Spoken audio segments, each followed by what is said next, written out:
What is something you do to connect with your children after a long day apart? So I don't get to see my grandchildren as often as I like, but one of the things that we do at the end of their day, they FaceTime me, and I'm able to go over the things that they did well for the day, the things that they did bad for the day, and then just before they go to bed, I'm able to read them a story. She likes to be held a lot more when I'm away from her longer periods of time. So I hold her, read a book, we play, we color. Hugs. Hugs are the best. A lot of it is just reconnecting with them with the bonds that we have. So whether it's video games or watching cartoons. We connect in the mornings at times, and then we usually are connecting at the very end of the day. What was the best thing that happened? What was the worst thing that happened? Just listening and maybe trying to offer them some advice. Oh, how could we make that better? Or what's something that you want to try to work on maybe for tomorrow? Well, one of the biggest things is letting them know how much I miss them. I come in smiling with a good attitude, letting them know, hey, I love you, what have you been doing today, and what do they want to do for the rest of the evening. He loves to read, so we'll sit down in our favorite little nook and we have a blanket and pillows and we'll pull out all of his favorite books. He needs to burn off a lot of steam at the end of the day, so if it's a nice warm day, we go outside and run around in the grass, go on the trike, and then we finish the day with a little low-key screen time for like 30 minutes before bed and a book. What is something small you do to show your children that you love them?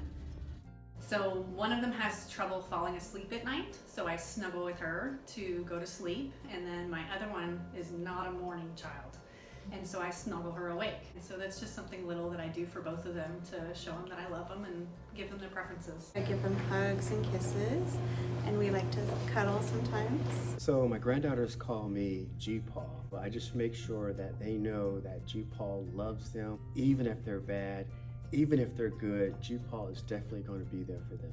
She likes mechanical things, so if I'm working on a car or somebody else is working on a car, we like to bring her bike out with her and her favorite snacks. So if I bring out the snacks, we are smiling ear to ear with goldfish. Really keeping in mind like the things that they like, finding what characters they like or what cards they like or what games they like to play. I just think quality time is the most important. If I know that he has a favorite food, I'll make an extra special trip to the store for him.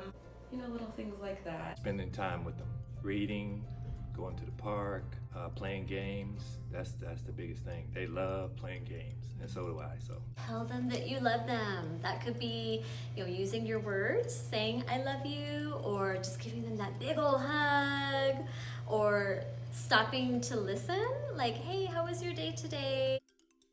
What is a safety rule you have for your children? Always listen to mom.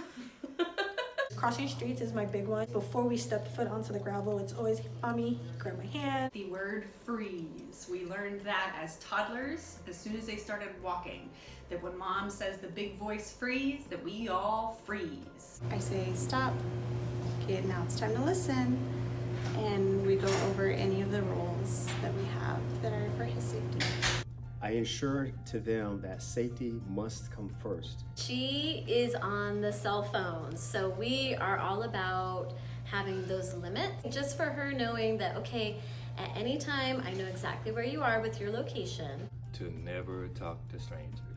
One big safety rule that I have, that I tell my kids all the time is that I love them regardless of what they are and who they are and what they're bringing to the table, and just to reassure them that no matter what they're going through, that they're not alone in it, and that I'm there and that I love them and that I accept them as a whole and as a whole being. And I think that's really, really helpful to them.